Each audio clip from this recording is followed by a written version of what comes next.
Hello दोस्तों, मैं कविता भास्कर। आज हम इस क्लास में फ्रूट के बारे में पढ़ेंगे। तो चलिए शुरू करते हैं आज की वीडियो। तो आज की वीडियो में हम यहाँ पर फ्रूट यानी कि फल के बारे में पढ़ेंगे। तो फल पादप का मुख्य अंग है। फल का निर्माण निषेचन यानी कि फर्टिलाइजेशन के पश्चात अंडाशय यानी कि ओवरी से होता है। परिपक्व का अंडाशय मेच्योर ओवरी ही हमारा फल कहलाता है। यहाँ पर देखते हैं तो अंडाशय जो है हमारा ये आगे चलकर फल का रूप धारण कर लेता है और जो बीजांड है हमारा ये आगे चलकर बीज का रूप जो है धारण कर लेता है। आगे देखते हैं अब फलों के अध्ययन को क्या कहते हैं। तो फलों के अध्ययन को पोमोलॉजी कहते हैं। इसका कार्य जो होता है तो इसका कार्य है बीज की सुरक्षा करना। अब आगे देखते हैं फल को दोस्तों दो भागों में बांटा गया है। पहला तो है हमारा फल भित्ति और दूसरा है हमारा बीज। तो इसमें देखते हैं एक फल में फल भित्ति और बीज होते हैं। अंडाशय की दीवार से फल भित्ति विकसित होती है और आगे है बीज का निर्माण निषेचन के बाद बीजांड से होता है। अब इसमें आगे है फल भित्ति को दोस्तों तीन भागों में बांटा गया है। पहला है हमारा बाह्य फल भित्ति और दूसरा है हमारा मध्य फल भित्ति और तीसरा है हमारा अंतः फल भित्ति। तो इसमें देखते हैं पहले बाह्य फल भित्ति क्या है। यह हमारी पेरिकार्प की बाहरी वाली परत होती है जिसके द्वारा फल के छिलके का निर्माण होता है। और दूसरा है हमारा इसमें मध्य फल भित्ति मीसोकार्प। यह पेरिकार्प का बीच वाला हिस्सा है जिसके द्वारा फलों के गूदा का निर्माण होता है। आगे है तीसरा हमारा अंतः फल भित्ति क्या है। तो इंडोकार्प इसको कहते हैं। यह पेरिकार्प का सबसे अंदर वाली परत होती है जिसके द्वारा बीज को बाहर से ढकने का कार्य किया जाता है। यहाँ पर देखते हैं हम आम का उदाहरण अगर लेते हैं तो यहाँ पर जो आम के ऊपरी परत होता है यानी कि आम का जो छिलका होता है दोस्तों उसको जो है एपिकार्प कहते हैं। एपिकार्प यानी कि बाह्य फल भित्ति और उसके बीच वाला जो गुजा है दोस्तों इसको मीसोकार्प कहते हैं। मीसोकार्प यानी कि मध्य फल भित्ति जो हमने यहाँ पर पढ़ा। यहाँ पर ये है जो बीच वाला जिसको खाया जाता है आम का जो बीच वाला पार्ट होता है। और यहाँ पर जो है ये हमारा बीज है और यहाँ पर जो है ये जो बीज का ऊपरी वाला छिलका पाया जाता है व्हाइट कलर का होता है जो बीज का ऊपरी वाला परत होती है उसको हम इंडोकार्प कहते हैं। तो आगे देखते हैं दोस्तों फलों के प्रकार देखते हैं। तो टाइप ऑफ फ्रूट इसमें देखते हैं ये दो प्रकार के होते हैं। पहला है हमारा निषेचन के आधार पर फल और दूसरा है हमारा निर्माण के आधार पर फल। तो पहले देखते हैं निषेचन के आधार पर फल कौन कौन से होते हैं। तो इसमें होते हैं सत्य फल हो गया हमारा, असत्य फल और अनिषेक फल हो गया। इसमें निषेचन के आधार पर ये तीन फल हो गए। अब देखते हैं निर्माण के आधार पर तीन फल जो है वो है सरल फल है हमारा, समूह फल है और तीसरा है संग्रथित फल। ये तीन हो गए निर्माण के आधार पर। अब इसमें देखते हैं निषेचन के आधार पर एक एक जो है फल देखते हैं एक एक पॉइंट वाइज। तो इसमें पहला है सत्य फल को देखते हैं। तो वैसा फल जिसका निर्माण ओवरी के द्वारा होता है उसे सत्य फल कहा जाता है। जैसे आम, अमरूद, जामुन इत्यादि फल हो गए इसमें। अब देखते हैं दूसरा है असत्य फल। असत्य फल क्या है। वैसा फल जिसका निर्माण अंडाशय को छोड़कर फूल के अन्य भागों के द्वारा होता है उसे असत्य फल कहा जाता है। जैसे देखते हैं इसमें सेब का निर्माण जो है पुष्पासन से होता है। अब आगे देखते हैं तीसरा जो है हमारा अनिषेक फल जो है इसके अंतर्गत देखते हैं। तो इस प्रकार के फलों का निर्माण बिना निषेचन के होता है। निषेचन नहीं होने के कारण इस प्रकार के फलों में बीज नहीं पाए जाते हैं। अगर बीज होते हैं तो उन्हें जो है फ्लैश सीड कहा जाता है क्योंकि इस प्रकार के बीज में पौधों को उत्पन्न करने की क्षमता नहीं पाई जाती है या नहीं होती है। जैसे देखते हैं यहाँ पर तो केला, अंगूर इत्यादि। आगे है दूसरा है, पहला है इसमें अब देखते हैं निर्माण के आधार पर देखते हैं जितने जो है 3 प्रकार के फल हम देखे थे इसमें। तो पहला देखते हैं इसमें सरल फल। सरल फल क्या है? इसमें एक फूल से एक ही फल का निर्माण होता है, उसे सरल फल कहा जाता है। जैसे देखते हैं आम, अमरूद, चावल, गेहूं आदि। अब दूसरा जो है हमारा वो है समूह फल। दूसरा है समूह फल या फिर पुंज फल। इसके अंतर्गत देखते हैं तो इसमें एक फूल से कई फल बन जाते हैं, एक फूल से कई फल बन जाते हैं और वह समूह में रहते हैं। जैसे देखते हैं स्ट्रॉबेरी हो गया हमारा और रसभरी हो गया। तीसरा है हमारा जो वो है संरक्षित फल।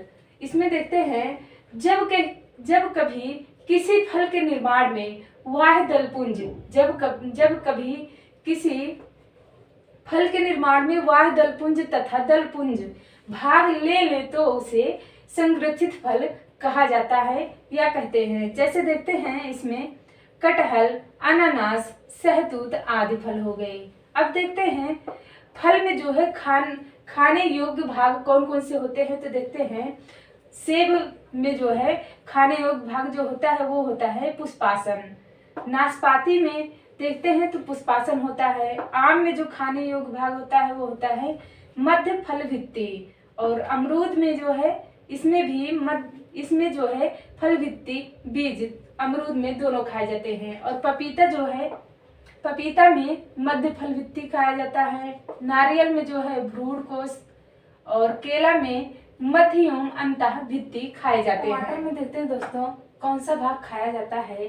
तो इसमें फल भित्ति व बीजांड दोनों खाए जाते हैं। अब देखते हैं आगे पादप ऊतक देखते हैं इसमें प्लांट टिश्यू। इसमें देखते हैं इसके अंतर्गत शरीर के अंदर एक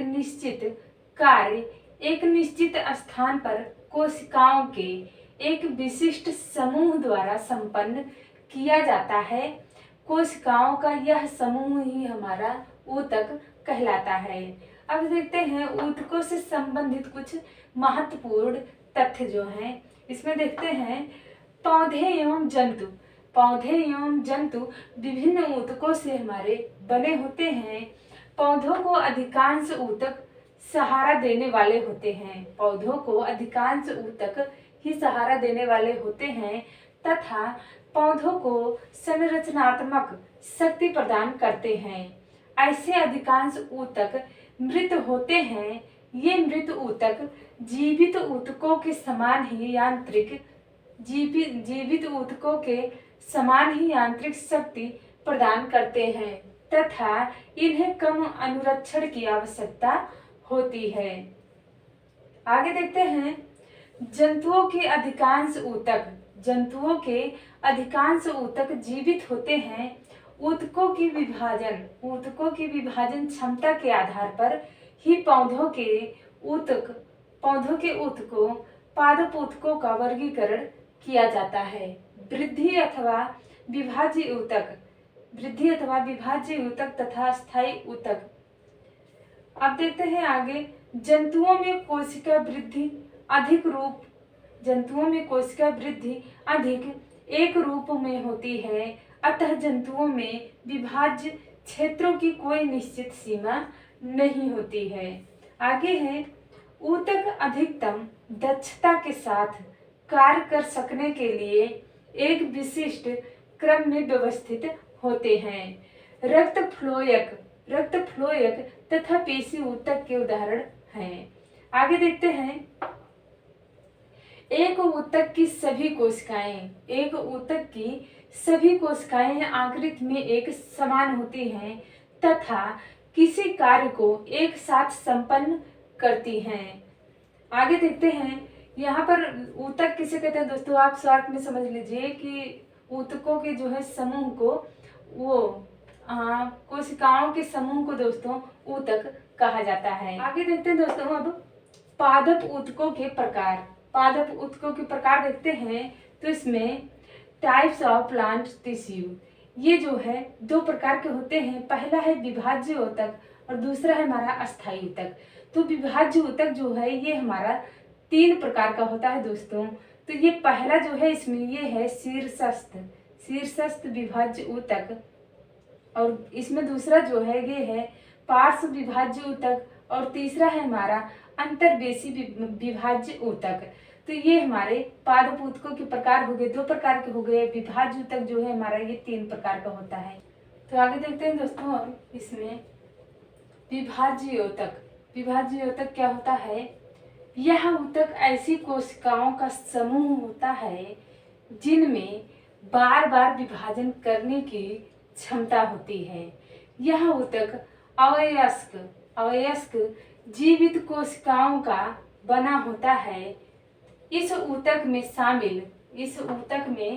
शामिल कोशिकाएं विभाजन करती हैं, जिससे पौधों के शरीर का आकार बढ़ता है। पौधों के शरीर का आकार दोस्तों बढ़ता है। आगे देखते हैं दोस्तों इसमें जो है विभाज्य ऊतक जो है, हमने बताया पहले भी कि ये इनके 3 भाग होते हैं, यानी कि 3 पार्ट में है, ये 3 पार्ट किए गए हैं। तो पहला है इसमें शीर्षस्थ विभाज्य ऊतक। क्या होता है देखते हैं। यह पौधे के शीर्ष भाग में पाया जाता है। इसके द्वारा पौधों की लंबाई में वृद्धि होती है। यह पौधे के दोस्तों जो है ऊपरी भाग, पौधे के ऊपर भी पाया जाता है। इसके द्वारा जो है पौधों में वृद्धि होती है, इसकी लंबाई में जो है वृद्धि होती है। दूसरा है हमारा पार्श्व विभाज्य ऊतक। ये क्या है? यह पौधों के जड़ तथा तने के किनारे में पाया जाता है। यह पौधों के जड़ तथा तना के किनारे में पाया जाता है। इसके द्वारा पौधों की तने की मोटाई या गोलाई में वृद्धि होती है। मोटाई और गोलाई में जो है दोस्तों इसके द्वारा वृद्धि होती है पौधे की।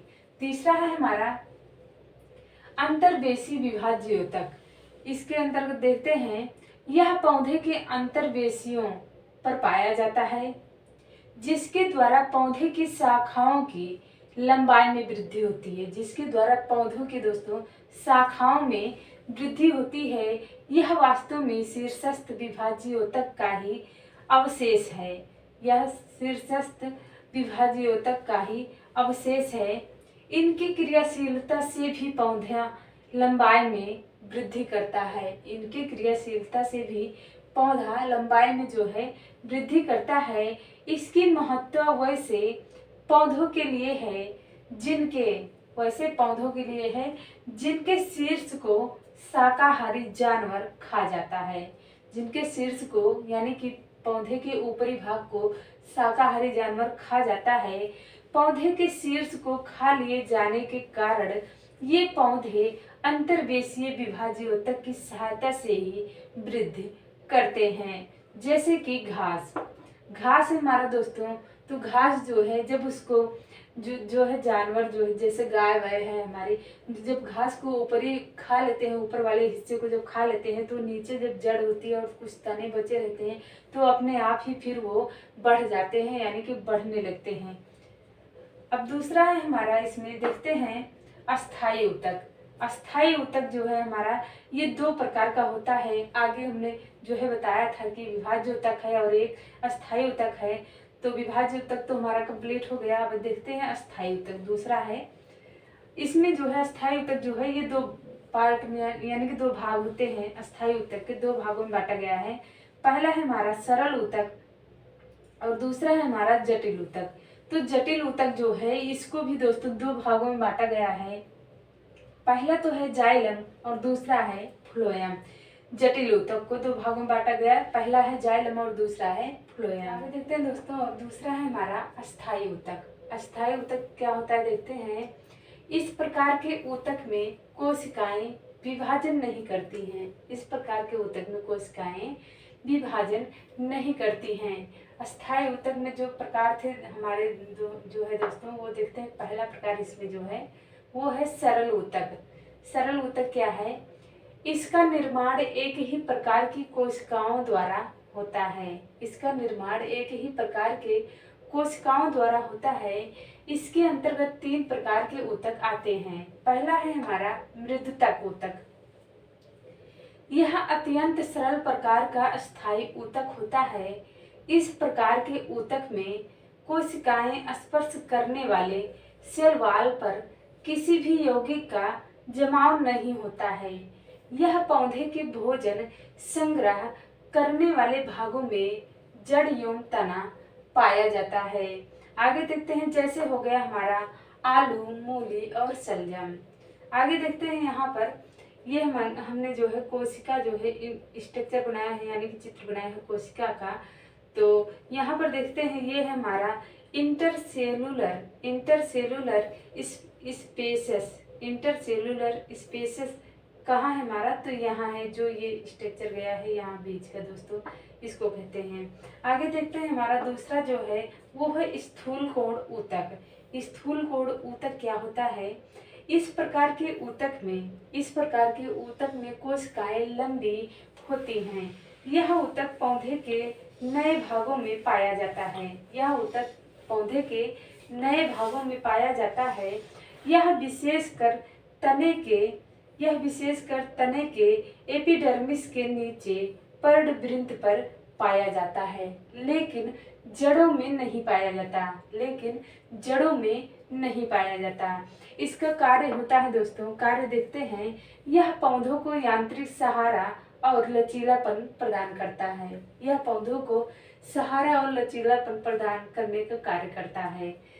तीसरा देखते हैं हमारा दृढ़ कोण ऊतक। दृढ़ कोण ऊतक क्या है दोस्तों, यहाँ पर देखते हैं जो कार्य होता है दोस्तों, ये पत्ती हमने बनाया है, इसको कहते हैं पेटिओइल कहते हैं इसको, इस भाग को जो ये लचीला और सहारा प्रदान करता है दोस्तों, इसी को कहते हैं। तीसरा है हमारा दृढ़ कोण ऊतक। इस प्रकार के ऊतक में कोशिकाएं लंबी तथा पतली होती हैं। इस प्रकार के ऊतक में कोशिकाएं जो है हमारी लंबी तथा पतली होती हैं, जिसके किनारे नुकीले होते हैं। इनकी कोशिकाओं को स्पर्श करने वाले सेल वॉल पर लिग्निन नामक द्रव का जमाव पाया जाता है। आगे देखते हैं, इनका काम जो है पौधों के विभिन्न अंगों को कठोर और मजबूत बनाना होता है। इनका काम जो होता है पौधे के विभिन्न अंगों को कठोर और मजबूत बनाने का ये काम करते हैं और इनकी सुरक्षा करना होता है। यह बीज के कठोर कवच तथा नट्स में पाया जाता है, जैसे हो गया हमारा अखरोट हो गया, नारियल हो गया। आगे देखते हैं अब दूसरा जो है हमारा जटिल ऊतक। जटिल ऊतक क्या है, तो जटिल ऊतक जो है दो प्रकार के हैं दोस्तों, इसमें पहले भी हमने बताया है। इसका निर्माण विभिन्न प्रकार की कोशिकाओं के मिलने से होता है। इसका निर्माण जो है विभिन्न प्रकार की कोशिकाओं से मिलने से होता है। यह दो प्रकार का होता है। पहला है हमारा जाइलम। जाइलम का क्या कार्य होता है दोस्तों, जल तथा खनिज लवणों को पत्तियों तक पहुंचाने का कार्य जो करता है वो हमारा जाइलम करता है। और फ्लोएम का जो कार्य होता है, दूसरा है हमारा फ्लोएम। तो फ्लोएम का जो कार्य होता है दोस्तों, वो शर्करा और भोजन को पौधे के सभी भागों तक पहुंचाने का कार्य करता है। पत्तियों द्वारा शर्करा और भोजन को, बनाए हुए भोजन को जो है पौधों के सभी भागों में पहुंचाने का कार्य जो करता है वो फ्लोएम का हमारे होता है वो कार्य।